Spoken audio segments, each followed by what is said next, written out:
We love playing sports and doing outdoor activities. In fact, we consider it as a form of entertainment, a pastime, weight loss strategy, a hobby, and for others, sports are good for competition.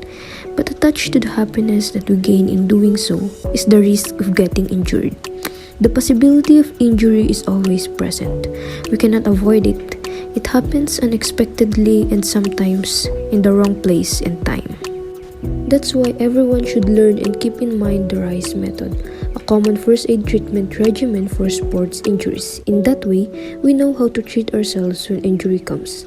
This method has its best result within the first 24 to 36 hours after the injury. It can help reduce swelling and prevent additional pain and bruising in the early days after a sports injury.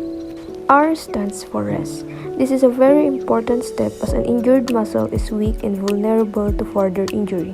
As soon as we've hurt, stop our activity and immediately rest the affected area as much as possible. Refrain from moving it, especially in the first few hours to help it heal. I stands for ice. Icing the injured muscle reduces blood flow. It's a tried and true tool that prevents swelling and relieves pain. Apply an ice pack for 15 to 20 minutes and let the skin return to room temperature in between icing. C stands for compression. Wrap an elastic bandage around the injury. This prevents fluid buildup, which in turn minimizes swelling. Compression also helps to partially immobilize the injured area and ease the pain to an extent. If the bandage is too tight, remove and re-wrap. The wrap should be snug, but make sure to have a proper circulation. E stands for elevation. Elevation is another way to drain out fluid from the injured area and minimize swelling.